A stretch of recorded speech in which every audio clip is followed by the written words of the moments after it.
next speaker is Frederica Baer. She is Associate Professor of History and Division Head for Arts and Humanities at Pennsylvania State University, Abington College. Originally from Germany, she received a PhD in Early American History from Brown University. Much of her research has focused on the experiences of German-speaking people in North America. And you know what? You've come to a good place, because a lot of Germans ended up here. The Germans during the periods of the War for Independence and early Republic. Her work has been supported with research grants from organizations such as American Philosophical Society, University of Michigan Clements Library, German Academic Exchange Service, and the Society of Cincinnati. Her publications include the monograph, The Trial of Frederick Eberly, Language, Patriotism, and Citizenship in Philadelphia's German Community, 1790 to 1830.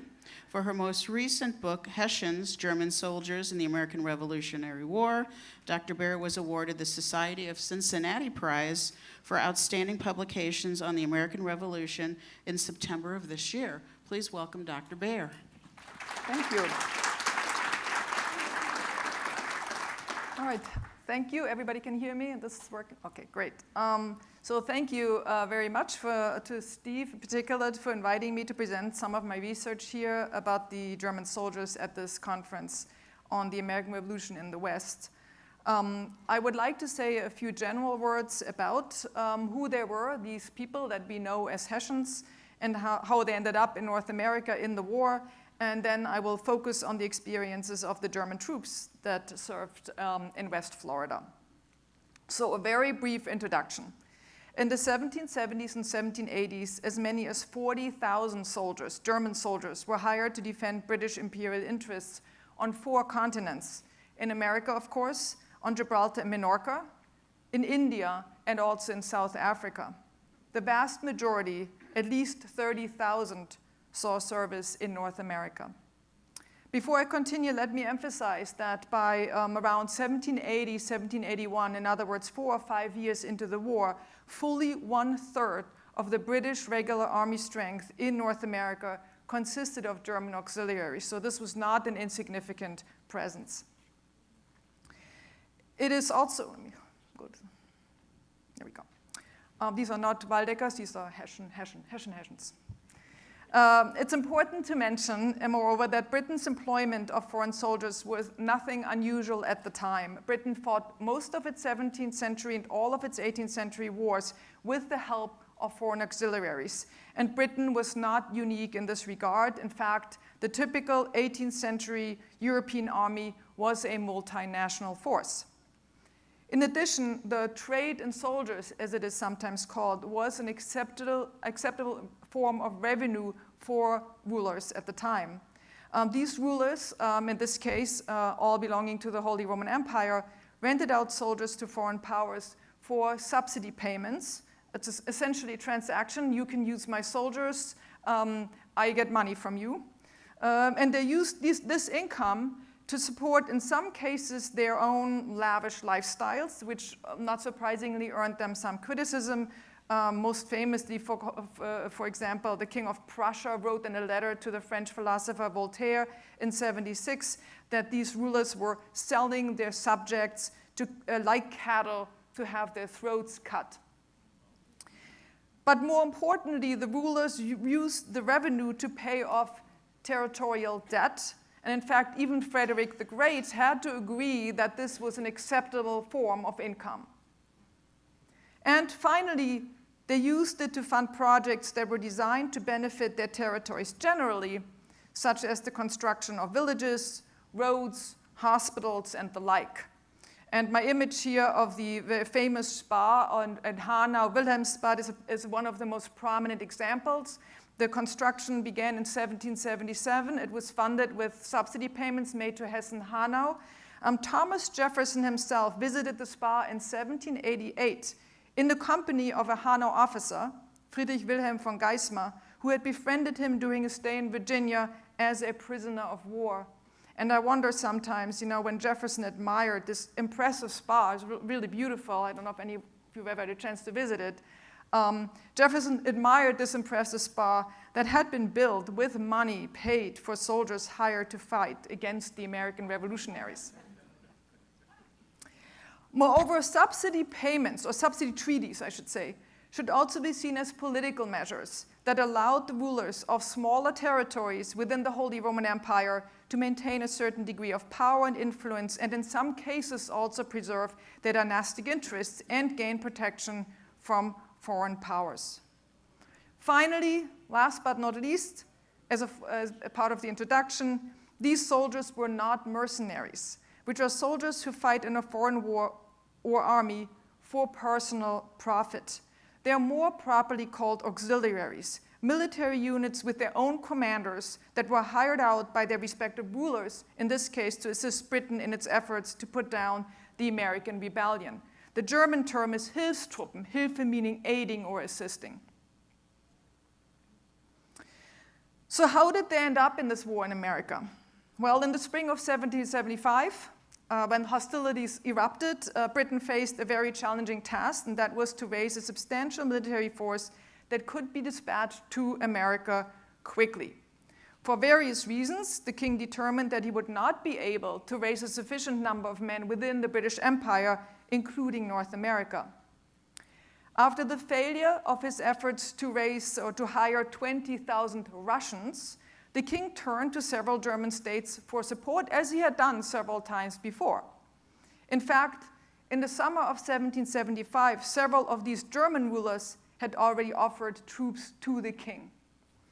The map here, of course, of the Holy Roman Empire identifies the 6 territories that ended up hiring out troops to King George III.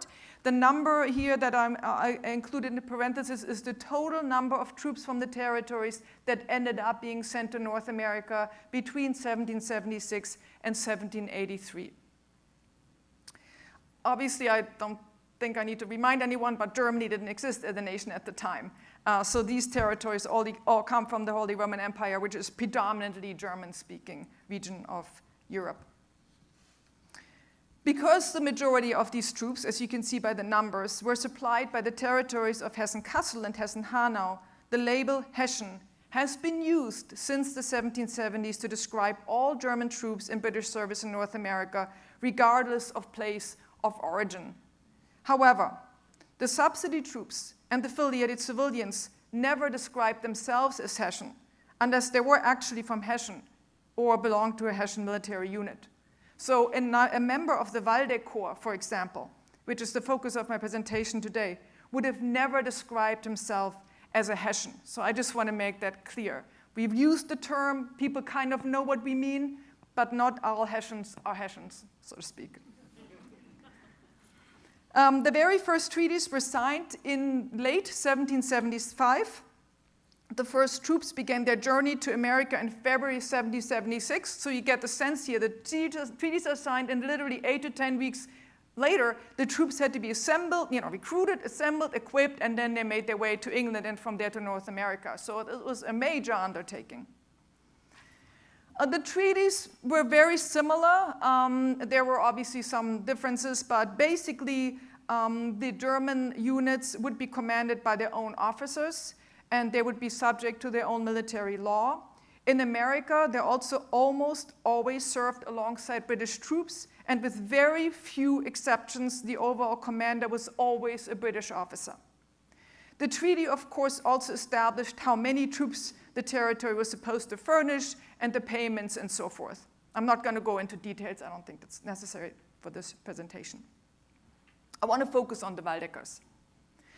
The Waldeck contingent, if you remember from the map, was by far the smallest of the 6 territories in terms of numbers of men hired out to North America. Basically, they hired out one regiment that becomes known as the 3rd Waldeck Regiment.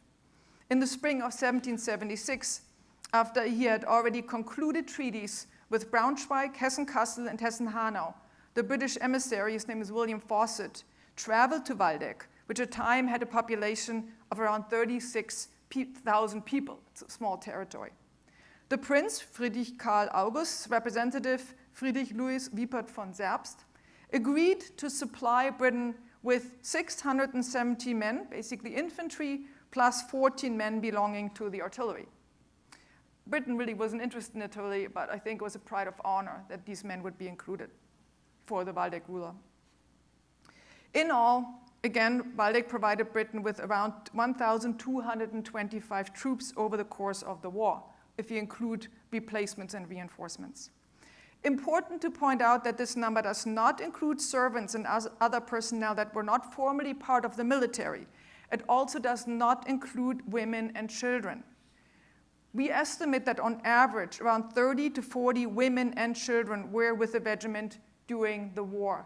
And I think it is always important to remember when we talk about these armies, whether it is American or British or Spanish or French or German, we're also always talking about families, including women and children, that accompanied these armies throughout these theaters of war. The Waldeck Treaty, which was based on the agreement with Hanau, stipulated that the men would serve on the same turfs as British soldiers. In other words, they would earn the same wages, which were good by German standards, and that the regiment would serve as a unit, which would be the case throughout the duration of the war. The regiment was never split up. In addition, it was to serve only in Europe and in North America. This clause was intended to avoid sending the troops in regions that were considered, by European standards at least, very unhealthy, including India. When the regiment was sent to West Florida in the fall of 1778, the Waldeck ruler tried to have them moved to a healthier climate. However, his own minister had to point out to him in a letter, he had basically remind him that there were no legal grounds for this removal, since technically Pensacola still belonged to North America. The troops were sent to North America along with the 2nd Division of Hessians. They arrived in New York in October 1776. We are very fortunate to have a huge body of records that were penned by members of the German Corps during the war in America. And this slide just includes some representative examples. We have private correspondence, we have regimental journals, we have maps, we have tons of lists, embarkation lists is an example here. We have baptismal records, and we also, of course, have printed material that was published in German-speaking Europe during the war. On the bottom right is an account of the journey of a Waldeck officer from New York to Pensacola that he sent to Germany and was immediately printed. So there was obviously significant interest in German-speaking Europe about what this land was like, and also more specifically what the Waldeckers were experiencing there. For my book, which was published last year, I relied heavily on German-authored records such as these. And in fact, I visited more than 24 archives to really get a sense of their experiences and how they describe the American land and the people and combat.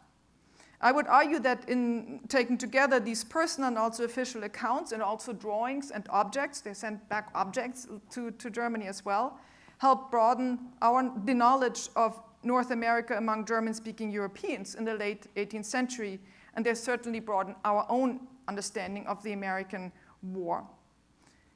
An example of a Waldeck record that is particularly interesting is a diary of the field chaplain. His name is Philip Waldeck, who went to North America and then obviously was with the regiment for the entire duration of the war.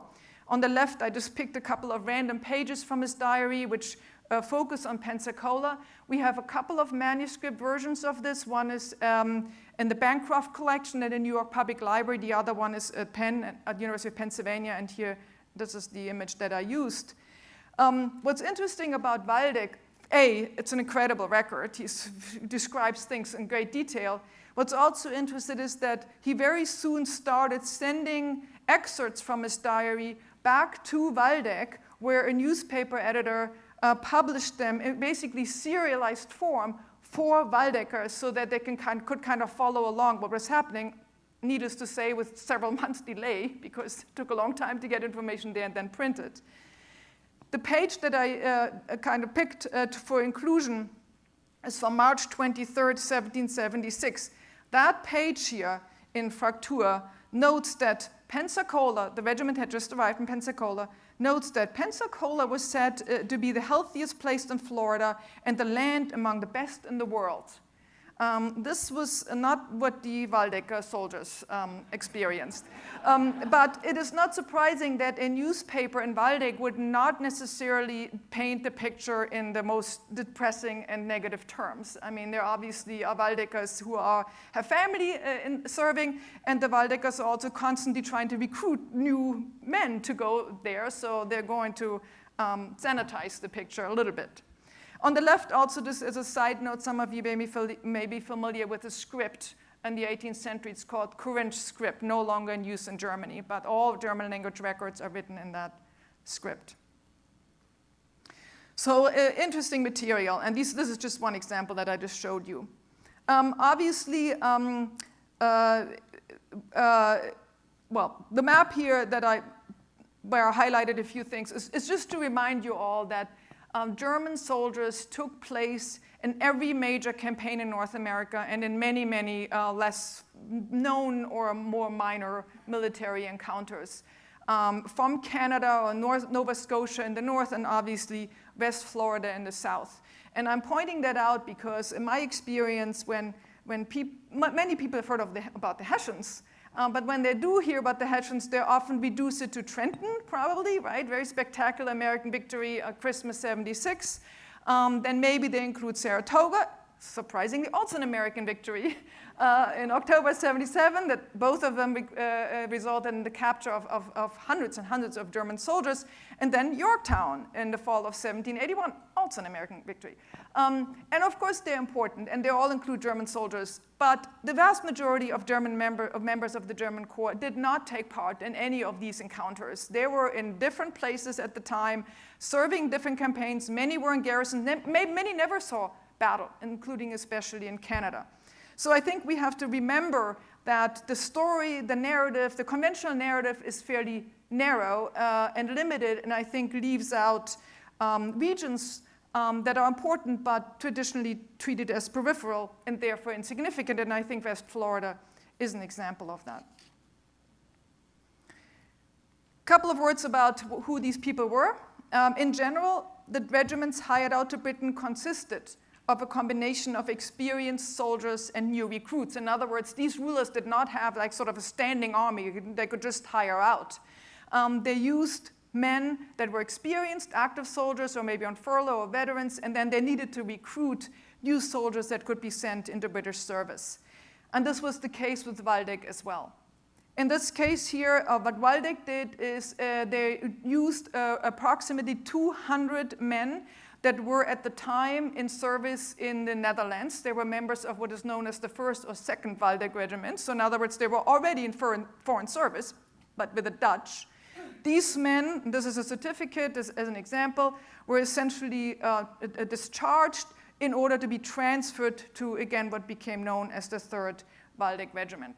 So you have about 200 men who are actively involved in military, and then more than 400 that needed to be somehow recruited into this regiment. So if Britain expected to get a fully trained, experienced military force, that was only partially the case. A lot of these men probably may have never fired a gun before, and certainly had not fought in a war before. The Waldeck Regiment, as I mentioned, arrived in North America in the fall of '76, and again, a reminder, when they got there, they joined a successful army. The British had beaten the Americans in and around New York on several occasions. In November, the Waldeck Regiment participated in the capture of Fort Washington, which was renamed Fort Knyphausen in honor of the Hessian commander who led the German Corps in the attacks. So in other words, things started off quite well.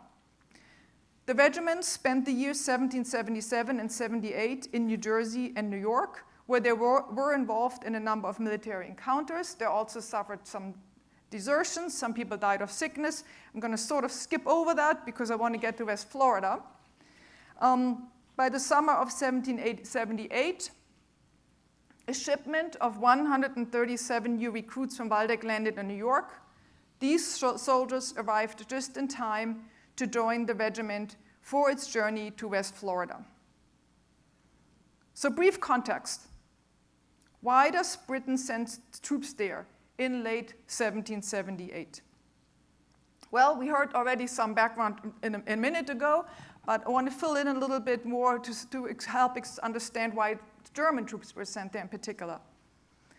So in 1763, Spain had lost Florida to Britain as a result of what is in Europe called the 7 Years' War, you know, as the French and Indian War. France had been forced to cede the eastern part of Louisiana to Spain, while the western part went to Britain. Out of this territory, Britain created 2 provinces. Territory south of Georgia, bordered on the west upper Apalachicola River, became East Florida. The western region became West Florida. West Florida today includes portions that are now part of Florida, Alabama, Mississippi, and Louisiana. Of course, New Orleans, the major city, belonged to Spanish Louisiana, the vast territory across the river. In West Florida, Europeans controlled only a few small trading posts and forts along the Mississippi, its major tributaries, and the Gulf Coast. The principal British forts imposed on the British side were Fort Panmure at present-day Natchez, Fort New Richmond at Baton Rouge, a post on the Meade River, and Fort Butte, which are indicated here on the map. The 2 main forts along the Gulf Coast were Mobile and Pensacola. The latter, of course, was also the seat of the provincial government of West Florida. Though small, it was an important trading post that boasted the best port in the Gulf. During the first 3 years of the war in America, Britain was not particularly concerned about the safety of the 2 Floridas. This changed in '78 for several reasons. First, their loyalty to the British Crown did not necessarily mean that the majority of the people who resided there were necessarily hoping that Britain would succeed in its efforts to put down the rebellion. Most of West Florida was Indian country. The 3 major Indian tribes in the regions were the Choctaw, Chickasaw, and the Creek. The Creek alone numbered between 12,000 and 17,000 people, significantly more than the estimated 8,000 Anglo-Americans who resided in the province in the late 1770s. Many West Floridians, including Frenchmen and women, as well as free and enslaved blacks, believed that they might fare better under Spanish rule. Second, the hundreds of loyalist Americans, especially from the southernmost rebellious colonies of Georgia and South Carolina that had sought refuge in West Florida, were not necessarily convinced that Britain would be able to protect their lives and property. These concerns increased drastically in late 1777, when Americans managed to sail down the Mississippi and launched surprise attacks on the British forts Panmure and Butte before attacking and plundering civilian properties in British-controlled territory. Moreover, around the same time, Louisiana's Governor Bernardo de Galvez, we heard about him, of course, already, was restricting British trade in his province. And in April, he began to seize British merchant vessels. They were then sold at auction. 1 year later, he demanded that British residents of New Orleans take an oath of loyalty to the Spanish crown or leave Louisiana. Until then, Britain had not thought it necessary to send additional troops to West Florida, relying instead on the assistance of Native American allies for protection. When Governor Peter Chester of West Florida had requested reinforcements and supplies, George Germain, Secretary of State for the American Department, approved improvements on the barracks at Pensacola, as well as the use of a frigate and a schooner for defensive purposes. However, for the first 3 years, he was not willing to dispatch soldiers to a distant place merely as a precaution when they were urgently needed in active theaters of war in the North. The American raid, as well as increasingly tense relations with Spanish Louisiana, at last convinced London that the Floridas needed to be protected with a larger contingent of British troops.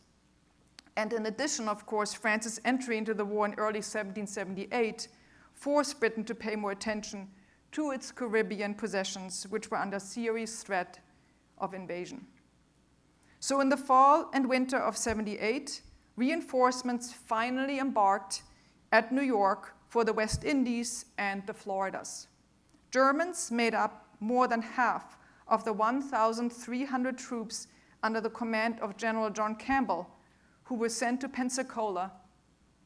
General Henry Clinton selected as reinforcements for this distant post primarily, as he put it, foreign troops and provincials whose loss to this army will not be so much felt. Explained in a letter to Germain. The provincial troops Clinton deemed expendable included several hundred men belonging to the Maryland and Pennsylvania Loyalist battalions. The foreign troops consisted of the 3rd Waldeck Regiment. At the time of their departure from New York in October 78, the regiment consisted of approximately 774 individuals, including 35 women and 15 children. Its commanding officer was Colonel Johann Ludwig Wilhelm von Hangsleden. The fleet sailed south, and after a stopover on Jamaica, the regiment arrived in Pensacola in the middle of January. Several men and at least 3 women died during the voyage. 3 children were born and baptized at sea. At that time, Pensacola had several hundred inhabitants, and as a busy trading center, large numbers of Native Americans were in or near the town on a daily basis. The Waldeck officer and engineer Heinrich Heldring estimated that around 2,000 Cherokee were present at the time of the troops' arrival to collect their gifts of meat, rum, and other items that the British regularly doled out in order to gain their support. Although several hundred Native Americans, including Creek, Choctaw, and Cherokee, eventually fought on the British side, the Germans could never be certain of their loyalty. Many Native Americans chose neutrality, or they opted to support the American rebels or the Spanish, who were also actively courting them with gifts. In addition, the untimely death of the British Superintendent of Indian Affairs, John Stuart, in March 79, and Britain's failure to replace him with an equally experienced and knowledgeable diplomat, left the Southern Indian Department in a state of confusion and instability. In addition, the town itself was in poor condition. During his visit in 1775, the naturalist William Bartram had admired its harbor residences and the fort, Fort George. Here is one of 3 renderings that were completed by the Waldeck officer Heinrich Heldring. I'm going to show you another one in a minute. However, when the Waldeck officers got there, when the Waldeck troops got there, a large portion of the town had been seriously damaged by a hurricane that had struck the coast in October. Campbell wrote to Clinton that, quote, everything is in a state of ruin and desolation. As a result, the regiment's own tradesmen had to come on land and repair and erect barracks. Chaplain Philip Waldeck could not fathom that the troops had to literally build their own quarters. He thought that Britain did not deserve to have Germans in its service.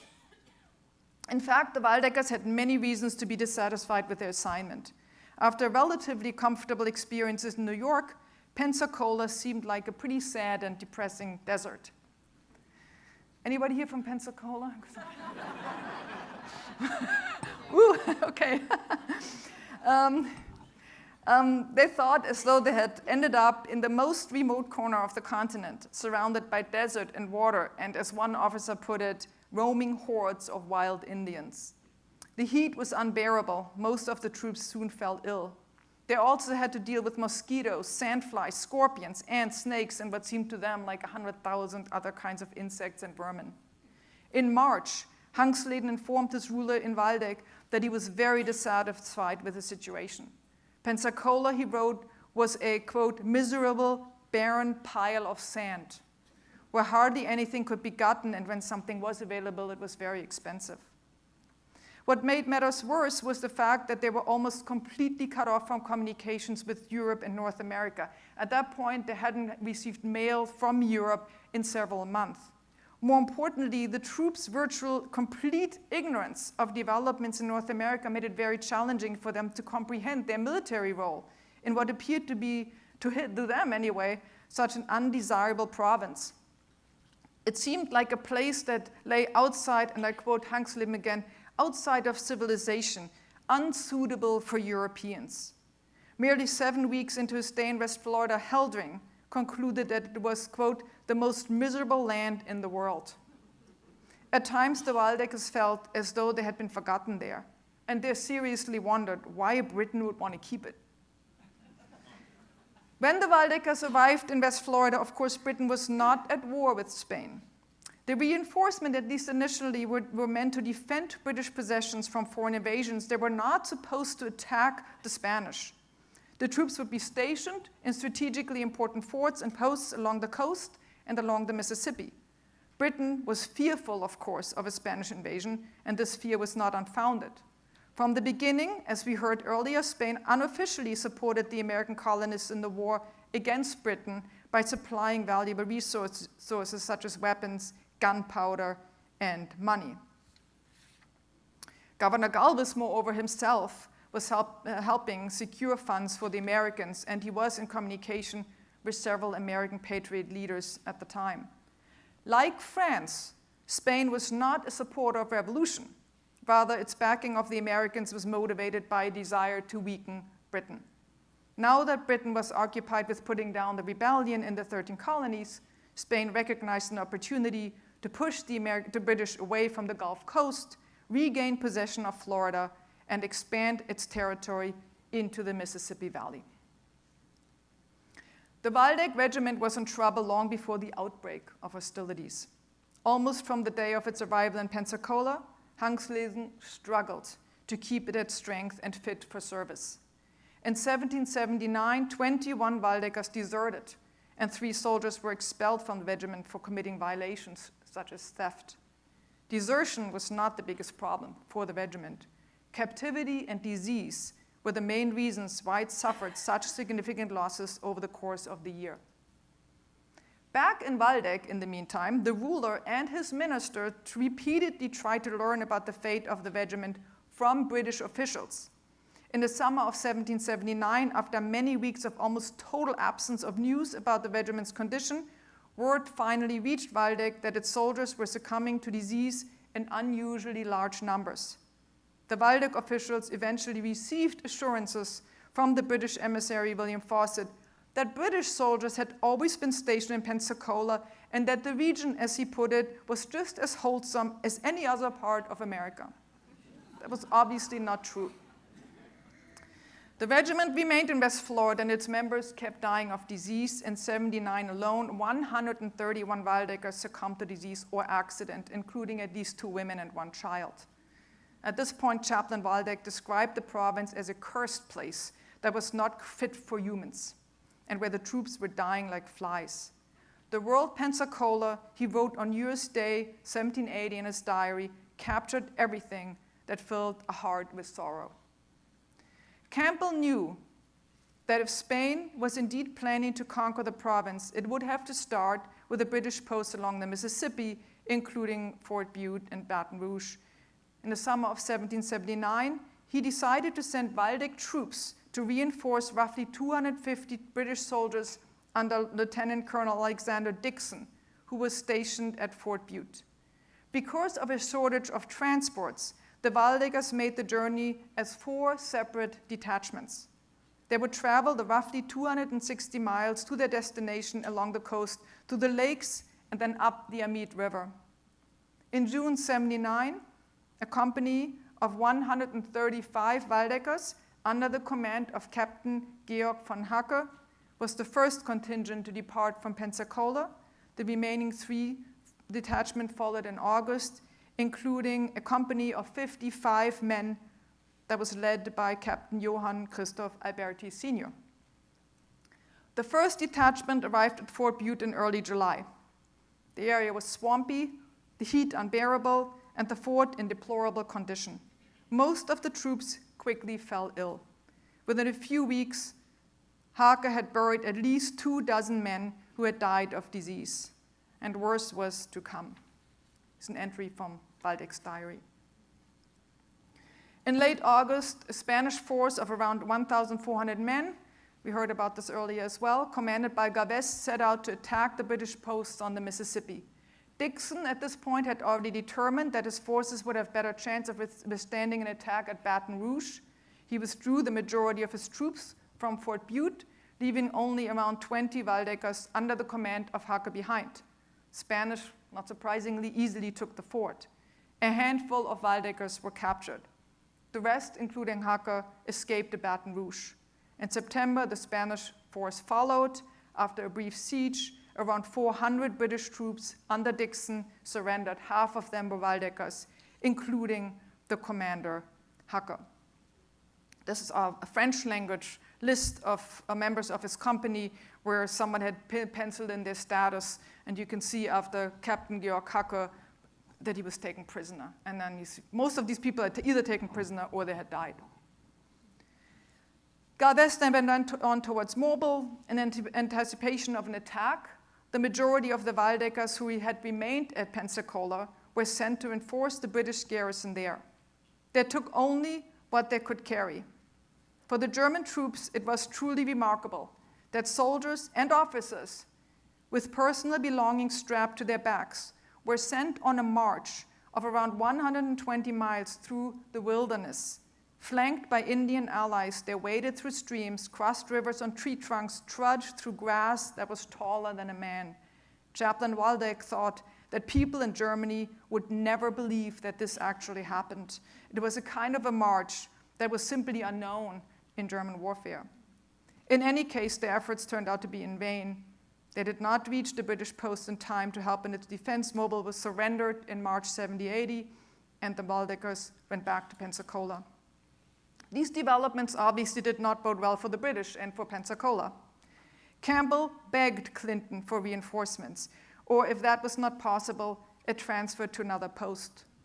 For obvious reasons, the Americans would have welcomed the reassignment of British troops from the rebellious colonies to West Florida. General Washington wrote to Benjamin Lincoln, who was at Charleston at the time, that the British commander, and I quote, might suspend his original plan and turn his attention that way and endeavor to defend their own territories rather than attempt conquests. But Clinton was not prepared to assist Campbell at the expense of weakening his corps during the Southern campaign. He focused his resources on the conquest of South Carolina instead. In Pensacola, morale was low. The troops' duty was exceptionally tiring, while provisions remained inadequate. Moreover, Campbell had still not heard what had become of the last detachment of the Waldeckers that had departed Pensacola for the Mississippi in late August. He soon found out. Captain Alberti Sr. and his 55 men had traveled by boat through the lakes and up the Amite River. Their vessel was accompanied by a schooner loaded with provisions and equipment. On September 4th, the men noticed that it had floated close to the wooden banks. Not suspecting anything unusual, a Waldeck officer shot a crocodile the soldiers had spotted nearby. Then everything happened very quickly. Shots were fired at the Waldeckers from the schooner. Believing they were facing an Indian attack, Alberti rushed to fetch his uniform and arms from his cabin. By the time he returned to the deck, his vessel had drifted close to the schooner. The enemies were boarding it. They were Spaniards. Alberti was very confused. Why Spanish soldiers would attack, seemingly unprovoked, and to his knowledge not in a state of war with Britain. In the meantime, his men were essentially trapped below deck, unable to retrieve their weapons and come to his aid. In the end, one officer was shot, the other were all taken captive by the Spanish. The capture was an embarrassment for the regiment and for the territory of Waldeck. Alberti now found himself a Spanish prisoner of war, and if this was not distressing enough, facing a military inquiry by his superiors. It was held in New Orleans several months later, before Waldeck officers who had been captured previously, Hacke, presided. The hearing featured testimonies by Alberti as well as several officers and privates who had been on the vessel at the time of the attack. Their conflicting accounts of what happened demonstrate the state of confusion, the lack of information, the significance of the language barrier, and the degree of uncertainty about the identity and location of the enemy that was very characteristic for the war in the Spanish borderlands. First, the investigation revealed that at the time of his capture, Alberti's company was in fact unaware that Spain was at war with Britain. Spain had officially, as we heard earlier, declared war on June 21st, but the news did not reach Pensacola until September 9th, after the company's departure.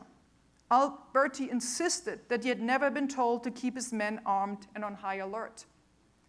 The claim that he did not know of the potential threat by Spain was refuted by a Scotsman named John Heslop, the master of the transport carrying the company.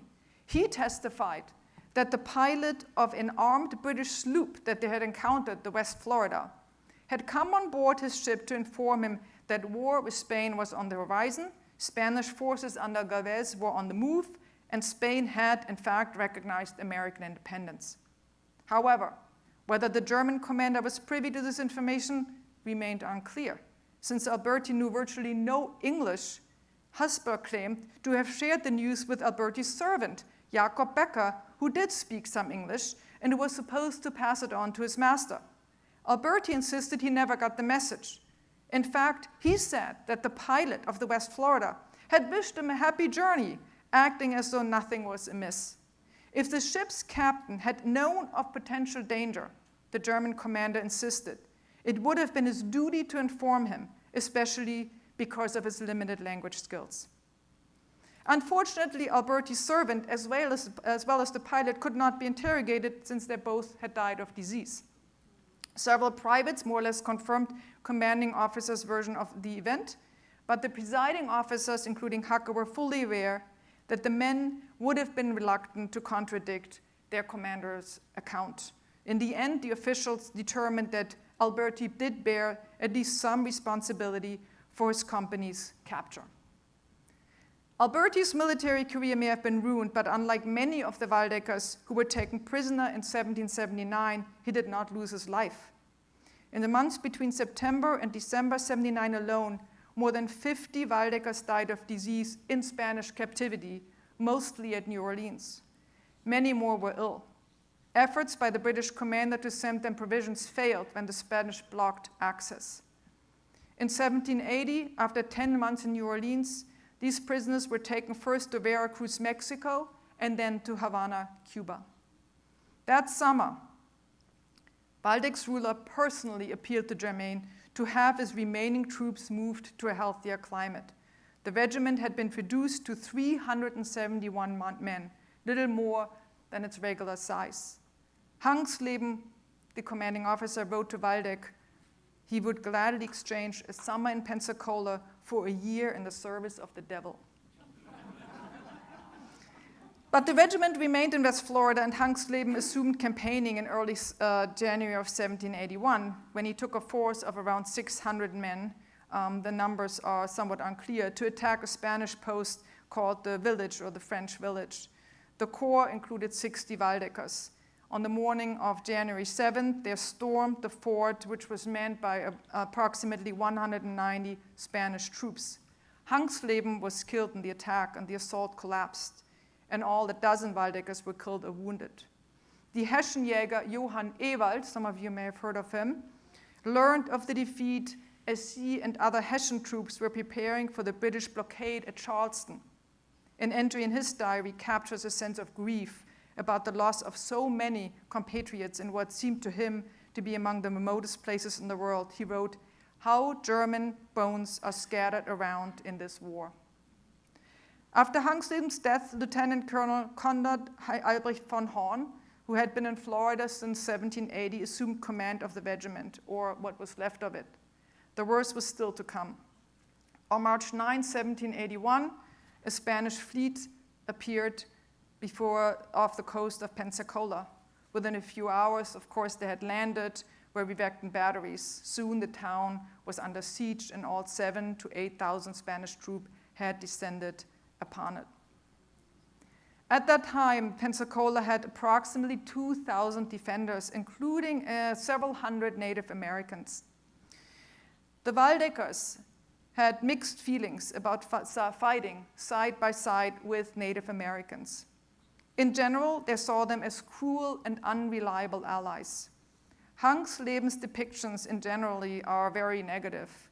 He described them as a rabble with a capacity to reason that was lower than that of animals.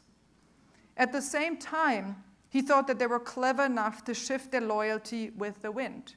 In December 79, for example, he estimated that around 400 Indians belonging to various nations who had previously been British allies had since joined the Spanish. In addition, considering that the British furnished Indians with large quantities of gifts and supplies, they seemed to the Germans as very expensive and yet of little use. German officers also frequently complained that they were sort of expected to supply Indians who visited them with gifts, including alcohol.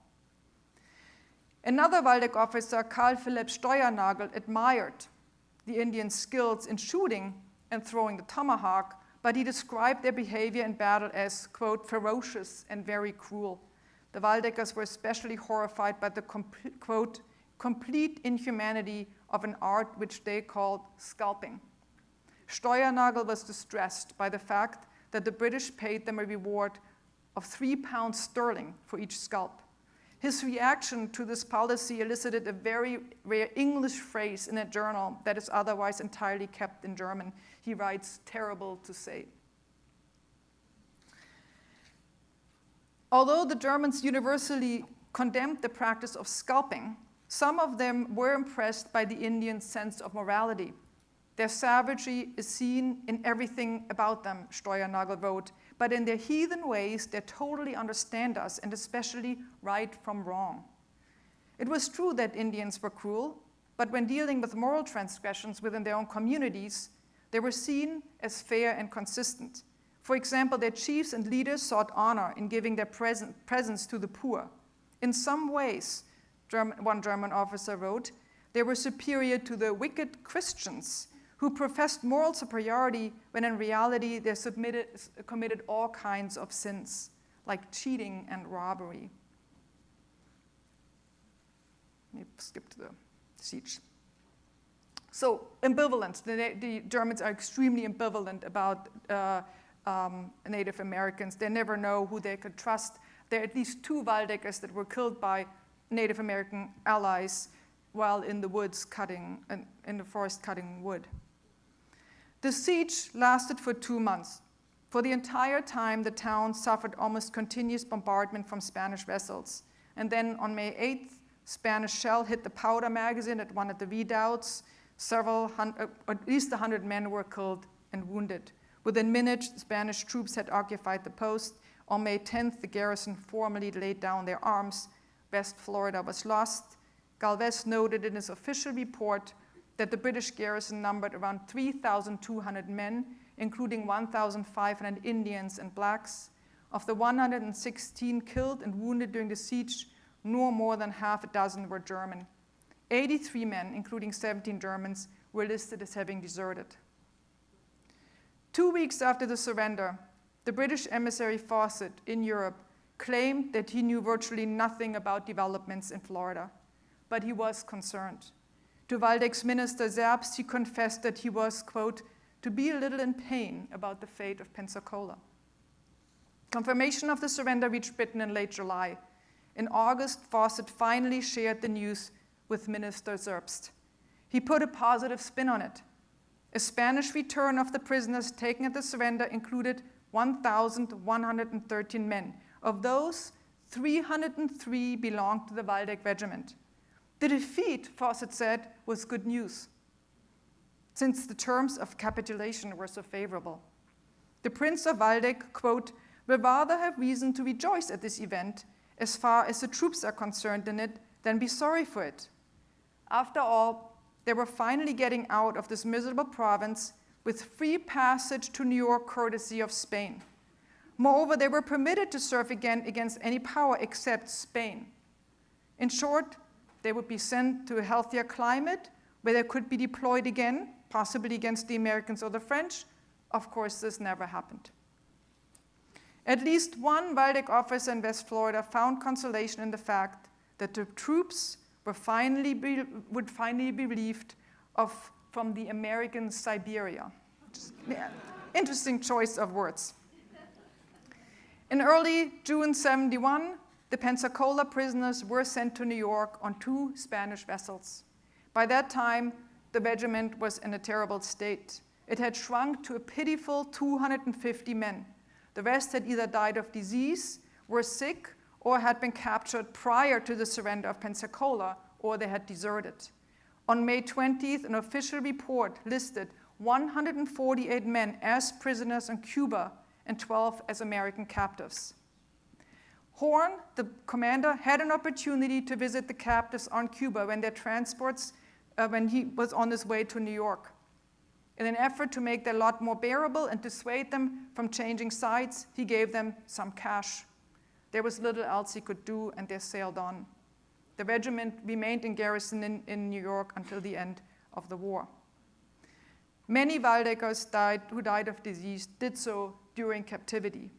This included, for example, Private Heinrich Bergmann, who was taken prisoner by the Spanish at Baton Rouge in September 1979. He died of disease in New Orleans only 2 weeks later. Another example is Heinrich Berges, a 36-year-old husband and father who succumbed to disease in August 1781 in Havana, Cuba, after almost 2 years as a Spanish prisoner of war. The Spanish, I should also mention, actively recruited these captives into the Spanish army, and under the circumstances, the temptation to desert and enlist was powerful. Between February and June, we estimate that 36 men deserted. By the end of the year, that number reached 65. All of them had been prisoners of war. So in the end, approximately 1/3 of the 1,200 or so Waldecker soldiers who went to America died during the war, in America, or during the voyage. How many women and children lost their lives is impossible to say, but I think we can assume that they did not fare much better. To conclude, perspectives of the German participants in the war, I would argue, broaden our understanding of this pivotal period in American history, not least because they include regions that tend to be overlooked in conventional histories of the war. Thanks to members of the 3rd Waldeck Regiment, we have a great number of records that shed light on the theater of war in West Florida, including, of course, the participation of the Spanish. And finally, the tragic story of the Waldeck Regiment reminds us that this was a very violent war that had a profound effect on individuals and families and communities on and off the battlefield in North America and in Europe. Thank you.